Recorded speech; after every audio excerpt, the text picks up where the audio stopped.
Lepo pozdravljena. V kavarni v Kulturnem domu v Medvodah se nahajamo.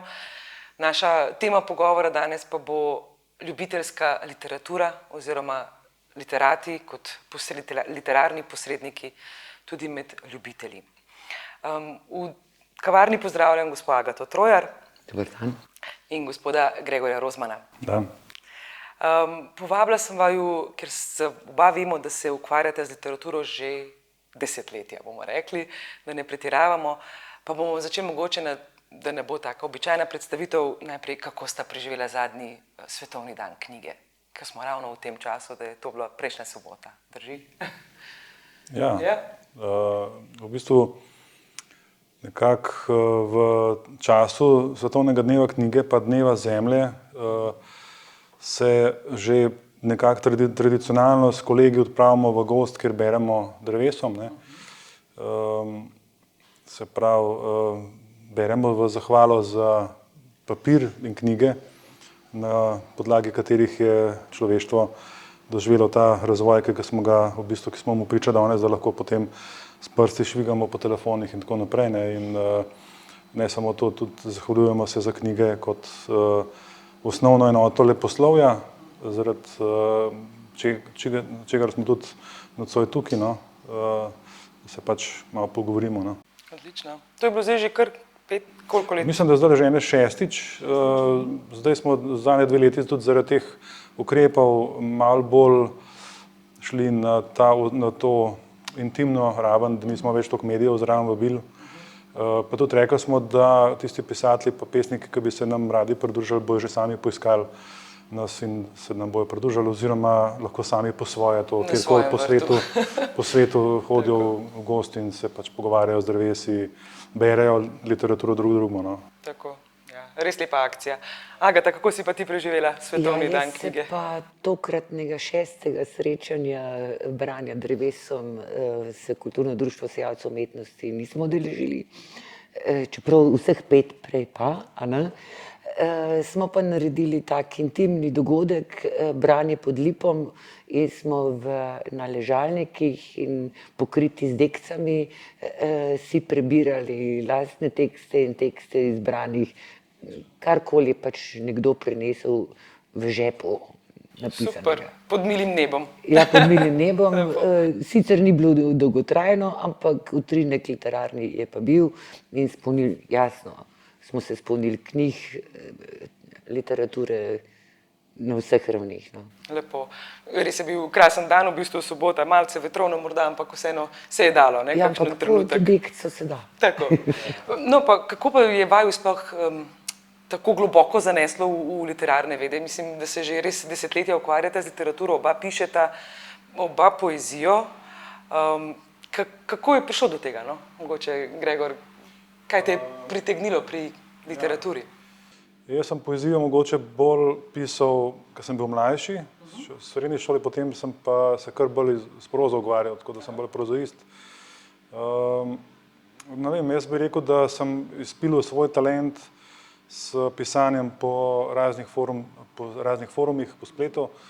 To je bilo konec 90-ih pa začetek tisočletja. Takrat se je pač dogajalo, da je zelo veliko nekih talentiranih piscev se tam ujel na teh forumih, kjer smo se pa tudi v bistvu družili in ti talenti so se potem izpilali.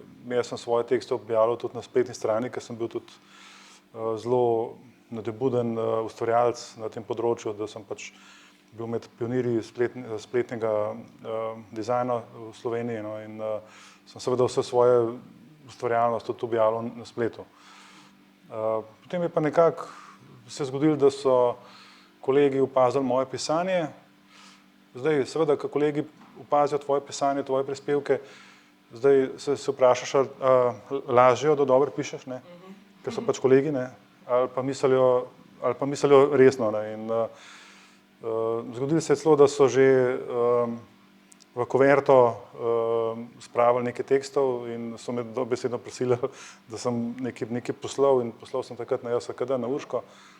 In tam sem imel tudi srečo, da sem bil 2-krat izbran med finaliste in v drugo tudi izbran zato, da sem izdal samo tole prvo knjigo, da so mi jo v JSKD izdali.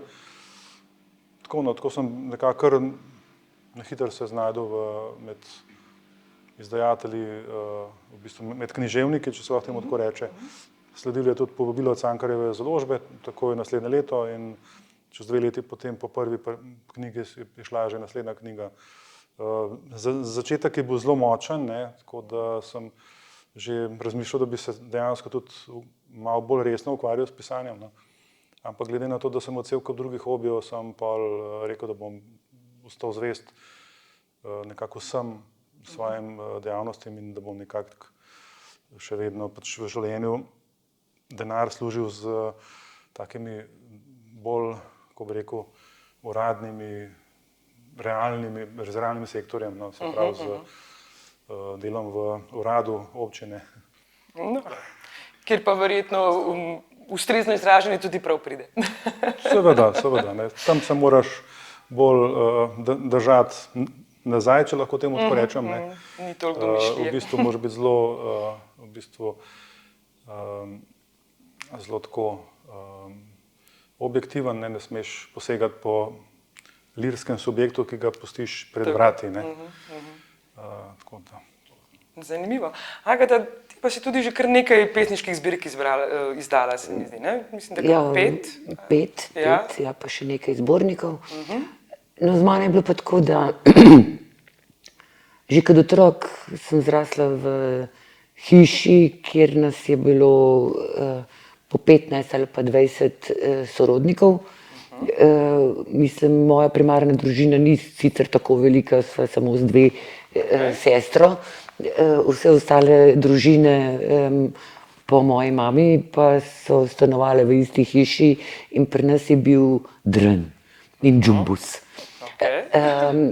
In vsi smo se navadili v temu hrupu najti nek svoj mehurček. In moj mehurček je bil nenehno skladanje že od malih nog raznih rim. Tako da v bistvu so me vsi malo nagajali, je še danes kakšna nova rima, pa so bile tiste začetniške jaka pred vrata čakava in take stvari. In to je bil zame zmeraj ventil, da se sprostim, da imam še svojega notranjega prijatelja, ki me zmeraj posluša, ki se z njemu ne moreš skregati, sam se težko skregaš. Lepo, ja. In ko se je potem zgodilo, da sem pristala v Zvezo kulturnih društev v Škofji Loki, bila ena izmed pobudnic takrat za klubsko dejavnost na literaturi, da se je gorenjsko glasilo Sejalec izdalo, tudi sem med prvimi tistimi, ki smo prispevali svoja dela. In v bistvu ob maturi so mi sošolci in pa celotna gimnazija v Škofji Loki namenili sredstva, da sem izdala tudi svojo prvo pesniško zbirko in takrat sem iz psevdonima Jagoda pristala razgaljena s svojim imenom in svojo poezijo prvič pod lastnim imenom izdala. Zanimivo. In potem je šla še druga zbirka, ne? Jagoda 2. Jagoda 1 so bile to takrat v bistvu ob maturi, potem Jagode 2, ravno zaradi tega, ker so mene klicali kot otroka Jagoda. To je na tako zanimivo. Jaz sem po rodu Ločanka in Ločani imamo v ravtarskem narečju pogrklen G, mi rečemo H. In recimo, ko so mene vprašali, kako ti je ime, jaz nisem rekla Agata, ampak sem rekla Agata. In to je zelo podobno kot Jagoda. Jagada pa Agada je zelo isto. In iz tega, ker so me hecali, a Jagada si? Ne, nisem. To so me potem prijeli in dolgo časa, še zdaj mi kakšni iz osnovne šole hiter nadimek Dobro, zanimivo. pošljejo. Se pravi, v bistvu od malih nog vpletena v Ja, rime in malih nog. ustrajaš v tem. Še vedno pišeš poezijo? Še vedno pišem poezijo. V poznih 80-ih, začetih 90-ih sem tudi bila izbrana tako, takrat še v bistvu na natečaju mladih pesnikov in pisateljev, ki se zdaj imenuje Festival Urška za najboljšo poezijo 97, ampak takrat sem jaz v bistvu v samozaložbi izdala že svojo tretjo zbirko Vonj nasmeha, tako da nisem bila deležna izdaje preko javnega sklada. Aha, ker to je prva nagrada. Ker je bila še vroča zbirka, jaz sem jo pravzaprav še iz tiskarne prinesla, niti še ni bilo prve predstavitve. No, potem sem pa ves čas pravzaprav imela literaturo za svoj hobi. Že konec gimnazije se nisem odločila za nobeno družboslovno smer. Jaz sem pesnica s tehničnimi veščinami in mene kemija, tehnologija, strojništvo, tekstil in to bolj potegnili. Mogoče zaradi strahu, da z mojim hobijem pa ne bom znala zaslužiti. A naj bom pol novinar? Ne, novinar ne bom. Nisem se pa videla v tistem času, da bi bila sposobna prodreti tako daleč, da bi bilo pesnikovanje ali pa pisateljstvo nasploh lahko moj kruh. Ja, to je zanimivo, to vama je v bistvu skupna točka, ne? Oba dva sta res pisatelja, ljubitelja, oba dva služita kruh s čisto drugim področjem, recimo, a ne? Kakšna se vama zdi pač vloga te ljubiteljske kulture v tem smislu? Se pravi, ne, da so to vse, rečemo, neprofesionalci, ne? Se pravi, ljubitelji so tisti, ki se z nečim ukvarjajo, pa za to niso plačani večinoma. Jaz mislim, da... Kakšna te lahko prihtim? Ja, kar res. Jaz mislim, da je ljubiteljska kultura izrednega pomena, sploh v prvi fazi identifikacije oziroma prepoznavanja talentov posameznikov. Tako že v osnovni šoli, kakor potem v najstniških letih in tudi javni skladi, območne izpostave in pa razna društva so tista odskočna deska, kjer lahko nekoga prepoznaš. Tudi, ne vem, ne sorte moja rdeča nit, ves čas je povezovanje med različnimi umetniškimi vejami, tudi med literaturo in pa kulturo branja, povezovanje potem in na glasbeno področje in na likovno, s čimer bi se našel nek odskočni kamen ali pa ena sama vzmet, ki lahko enega posameznika neboglenega, ki niti nimaš dovolj poguma, da bi se razgalil pred množico, da mu odpre sam majčken. Pa se vama zdi, da se ljudje dovolj vključujejo v društva, da recimo so ljubiteljska društva dovolj privlačna za take bolj sramežljive, se vključujejo, ne vem, zate vem, da si predsednica društva, Gregor, ne vem, si v kakšnem društvu ta trenutek, niti ne, a ne? Si pa v svetu JSKD-ja, območne izpostave Ljubljana okolica. Morda tam debatirate take stvari, kako zagotoviti, da pride dovolj mladih ljudi, da se društva prenavljajo, da je to še naprej odskočna deska. Jaz bi se mogoče najprej vrnil še nazaj na ljubiteljsko pisanje. Jaz bi rekel, da je zelo malo poklicnih pisateljev. Zelo malo jih je, zelo so redki. Predvsem so zelo stari, verjetno, ker živijo od nadomestila.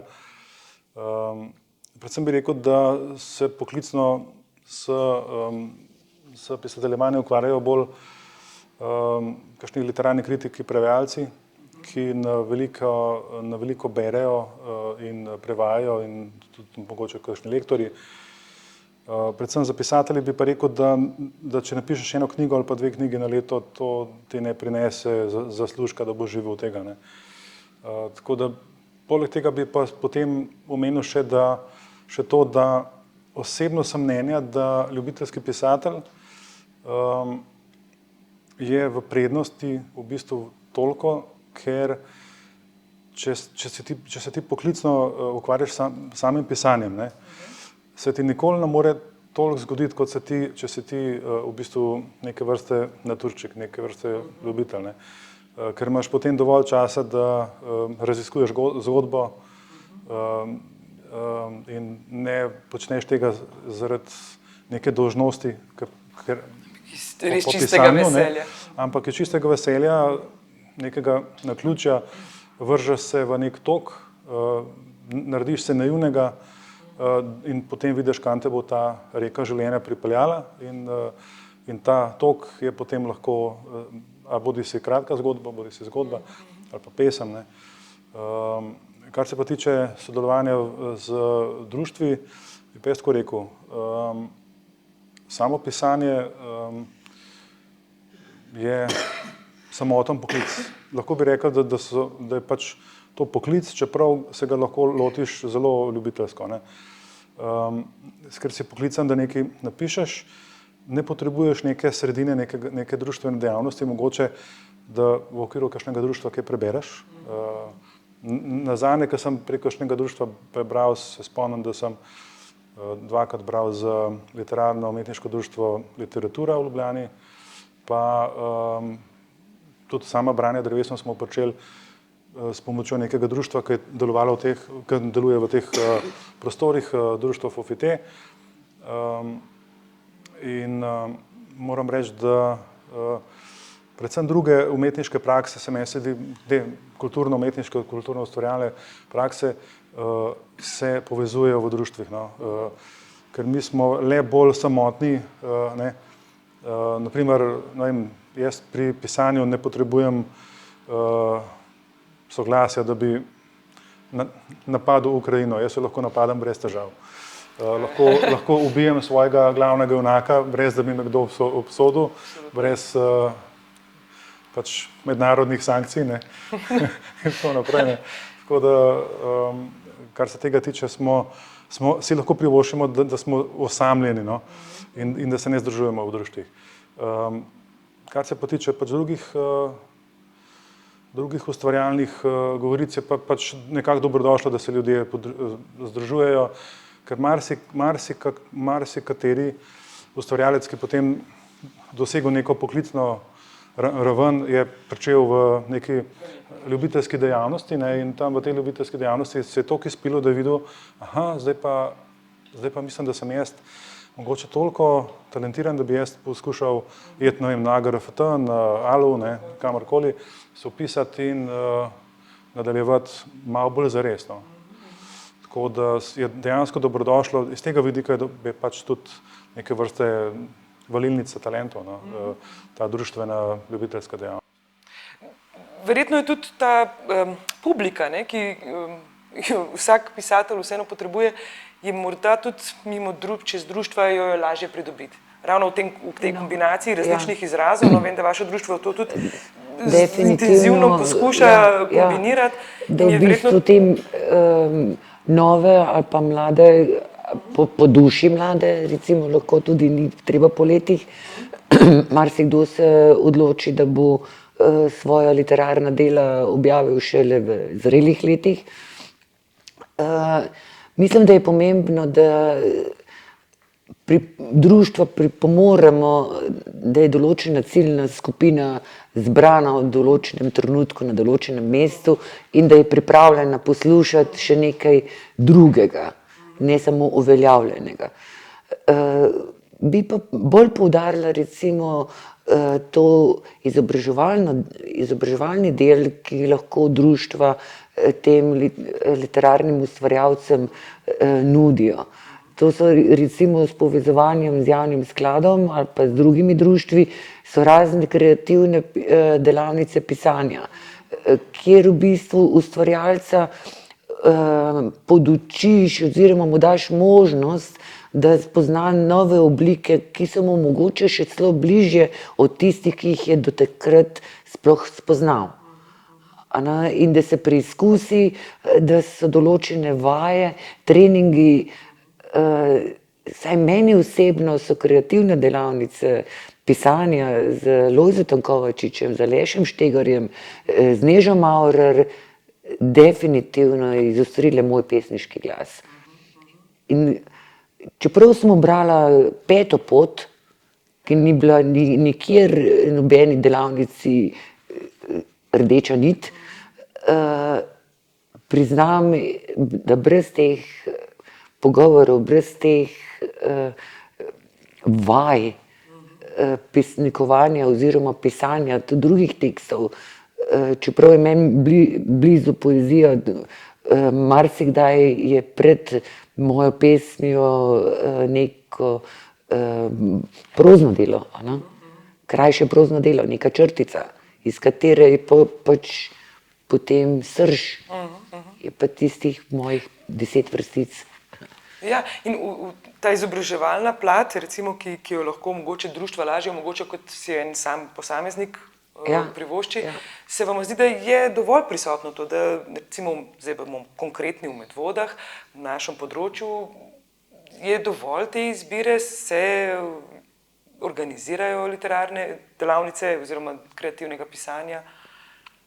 Ja, moram reči, da kar se tiče našega društva, sejalcev umetnosti, to počnemo zelo znotraj društva. Znotraj društva zmeraj sicer objavimo za širšo javnost, odziva je nič ali eden zunanji.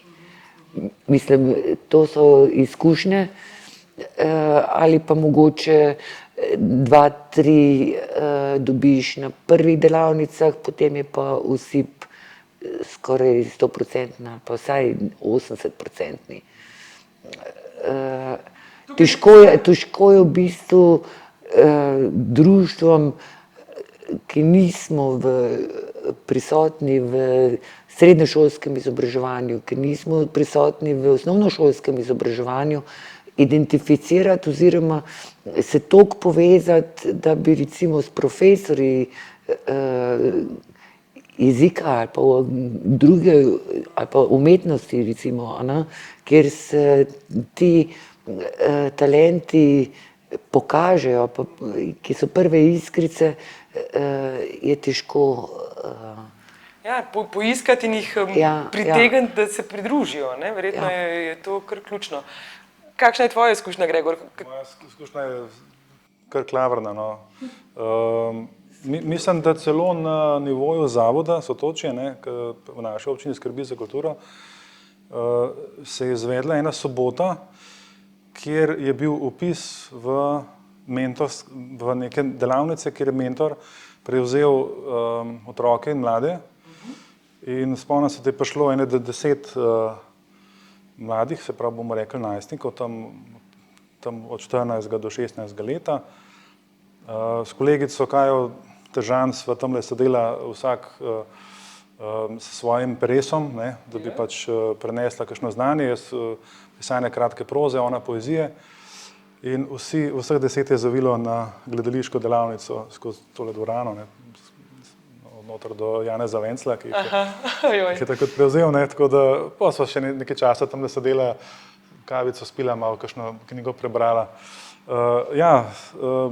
Jaz bom rekel, da mogoče naša društva na lokalni ravni, ki se ukvarjajo z literarno dejavnostjo, bi se mogla samo nekako ozirati po oziroma zgledovati po drugih umetniških praksah, predvsem kakšnim gledališčem, ali pa kakšni pevski sredini ali pa celo bi rekel lahko tudi instrumentalni, naprimer godbi, kjer sami člani nekako zberejo tudi sredstva, tudi oni sami nekaj plačajo za mentorja, ki je res dober učitelj in tudi v bistvu sam ustvarjalec dober, da v bistvu ta kombinacija učenja in neke energije, ki jo ima kot umetnik v sebi, povzroči prenos nekega znanja na mlade rodove, ki seveda pričenjajo in se odrinejo na tisti prvi odskočni deski. Ne. Tako da tle bi jaz res videl tudi prednost, tukaj lahko res poklicni pa ljubiteljski ustvarjalci zelo dobro sodelujemo. Jaz se nimam jaz bi rekel, da nisem ne ljubiteljski, ne poklicni, dosegel sem neko mejo in dejansko ne vem, kje bi ostal, bi šel z enimi ali bi šel z drugimi. Ne. In nekako mi je to še najboljše. No. Nekako se najbolj počutim. No. Ne bom rekel, da sem prijatelj z enimi pa prijatelj z drugimi, zaradi tega, ker se mi vseeno zdi, da drugi brez drugega ne moremo. Ne. Da ne more pač ljubitelji nekako neorganizirano, nepovezano nekaj početi, ker to ne bo dobro. No. Pa sama izvedba oziroma produkcija ne bo v bistvu smiselna, ne bo kakovostna, ne bo razumljiva, lahko rečemo temu. Seveda sami poklicni ustvarjalci pa tudi čutijo neko poklicanost, da bi še nekoga kaj podočili, nekoga prinesli znanje in tudi, da bi med tem nekaj zaslužili, če tako rečeš. Ker te ljudje so dejansko v svojem poklicu tudi zaradi tega, da nekaj zaslužijo, zaradi tega jih ne moramo obsojati, zdaj pa pa hoče denar iz občinskega proračuna, zaradi tega, ker je, da bi nam nekaj pokazal. Ne. Seveda on se pač s tem ukvarja. Ne. Tako da. Agata, ti si prisotna v bistvu v dveh občinah, no, kot si sama rekla, po rodu Ločanka, živiš pa v Medvodah, si mogoče opazila kako posebnost oziroma kakšno primerjavo bi lahko naredila med tema dvema občinama, se na ljubiteljski ravni mogoče drugače obnašajo v Škofji Loki kot v Medvodah. Škofja Loka je mečkaj večja, ne?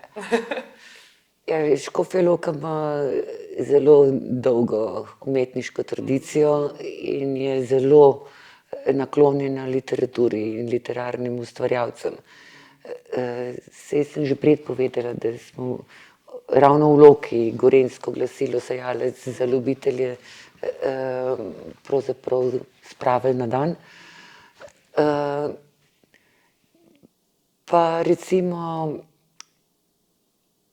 mene ta okoliš žal ali pa ne žal še bolj privlači glede na to, da se ogromen dogaja.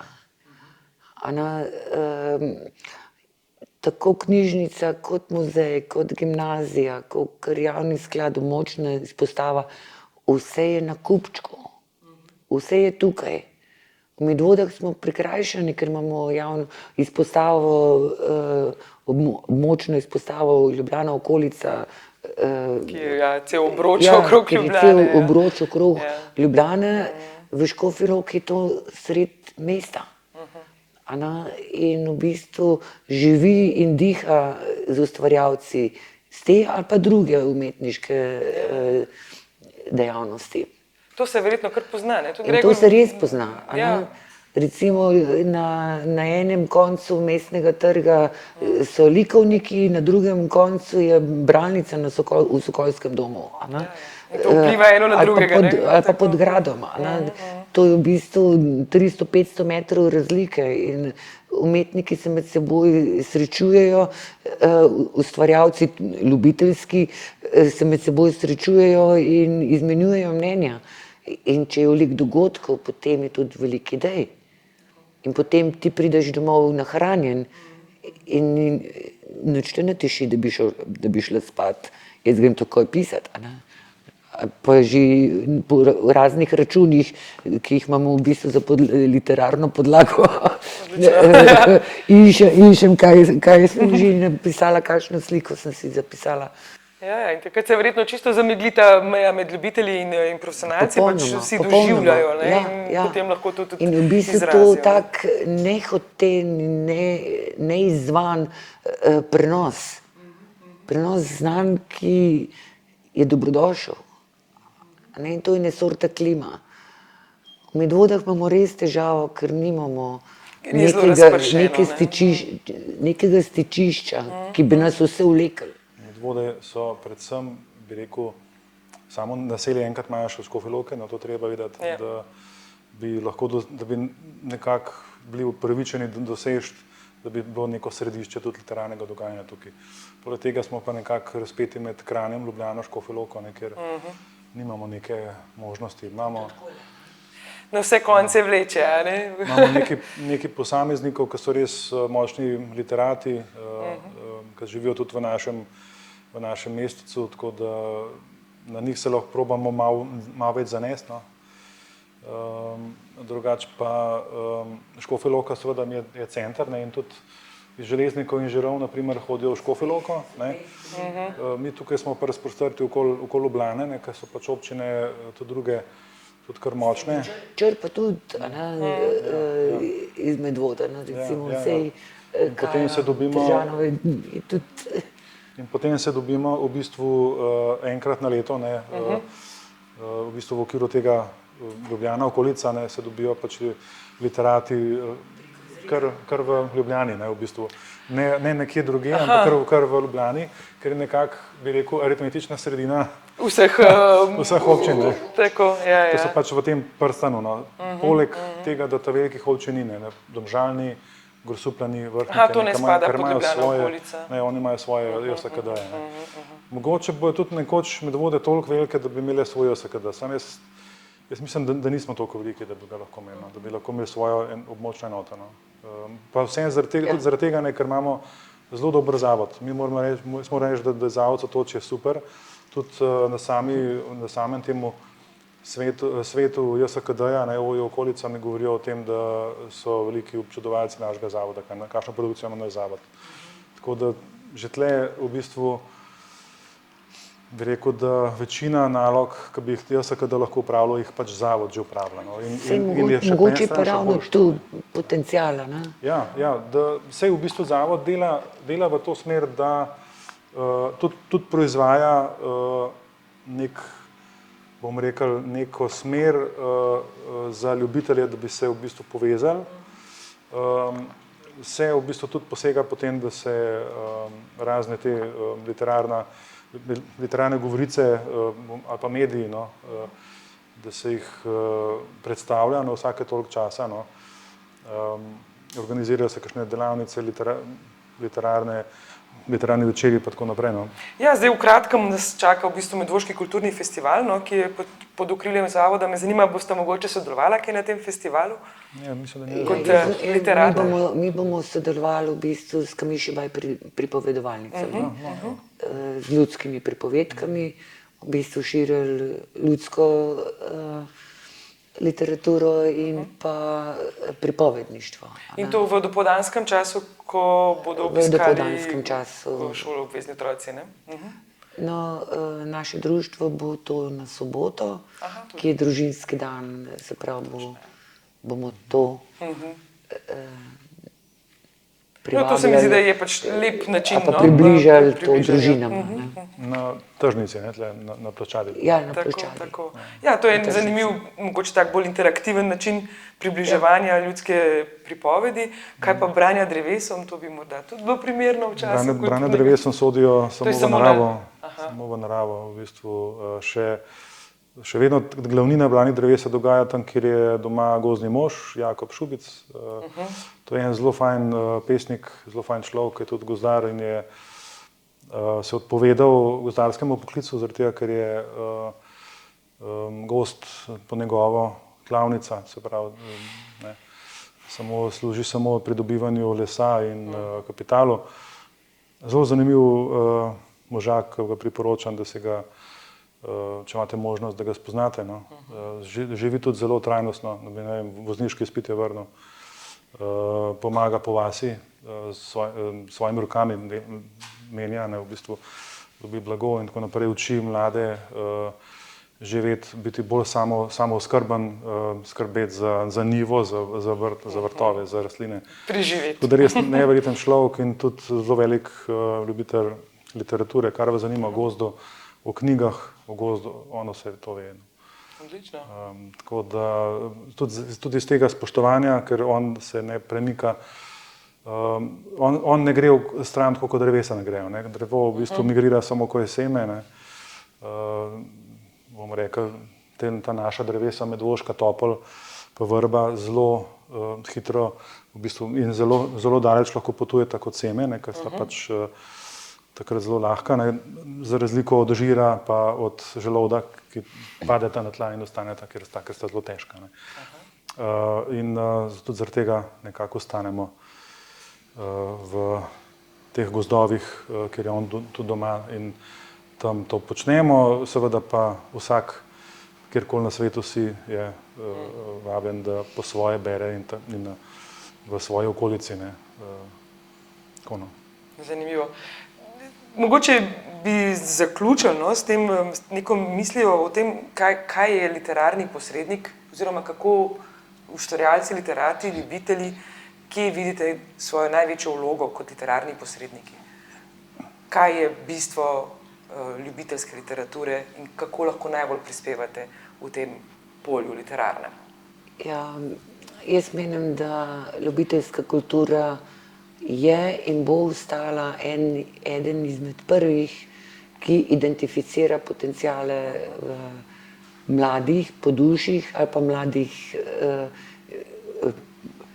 ustvarjalcev, ki so se pripravljeni s svojimi literarnimi deli predstaviti še drugim. Da ljubiteljska društva še vedno povezujemo ljubezen do branja in pisanja, kar je meni osebno eno in isto polje. Tako kot jaz rada berem, ravno z isto ljubeznijo tudi ustvarjam svoja dela. In menim, da ljubiteljska kultura je most, da se ves ta literarni potencial lahko neformalno doizobrazi in pride do te meje, da je nekoč lahko tudi profesionalni pisatelj, pesnik, dramatik. Absolutno, se pravi pač res seme. Ne? In v bistvu se tudi naše društvo ravno s tem ukvarja. Probamo biti tista odskočna deska, ki posamezniku, neki skupini omogoči čez prah, omogoči most med reko ljubiteljskega ustvarjanja do profesionalnega, če se pač posameznik tako odloči. Ja, Gregor je pa ravno vmes. V bistvu bi se lahko spet navezal na semena, ki jih drevesa odvržejo. Ne. Če želiš daleč potovati, mora biti seme zelo lahko. Je v bistvu tiste puhice, ki jih vidite po zraku, lahko zelo daleč potujejo, ampak ko pristane, ima zelo malo časa, da vzklije, zaradi tega, ker je zelo malo hranil v tem semenu. Če si pa težko kategorni, kot sta hrast pa bukov, padeš na tla in če imaš srečo, da te kakšna živalca zakoplje in pozabi nate, naprimer, in lahko vzkliješ. In brez težav postaneš bilka, če te seveda ne objeda kakšna divjad ali pa potaca kakšen harvester ali pa kakšen gozdar. Tako da podobno je z literarnim znanjem. Jaz mislim, da je treba v pravem času sebe izdati iz predala, odpreti predal in ga postaviti pred medij. Bodi si medij založba, samo založba, prijatelji, ki ti reče, stari, ful si dobro napisal, ampak veš, pri sebi veš, da to reče samo zato, ker so prijatelji. Ne. Tako da vse je v bistvu, moraš biti v bistvu izdan, moraš biti pravi čas. Ne. Tako lahko rečemo. Tako kot je bila jagoda izdana pravi čas. Upam. Dobro. Ja, najlepša hvala za to lepo prispodobo ob zaključku. Če imate še kaj za dodati, mogoče, če sem karkoli pozabila vprašati, če se vam zdi še kaj pomembno povedati. Dobro, potem bi se vam pa najlepše zahvalila. Zdaj pa pojmo domov pisati. Zdaj pa domov pa zapisati, tako. Hvala lepa, pa veliko dobrih semen in dobrih misli, dobrih pesmi, proze, skratka veliko lepih napisanih besed. Hvala tudi vsem tukaj, ki ste prišli. Hvala lepa.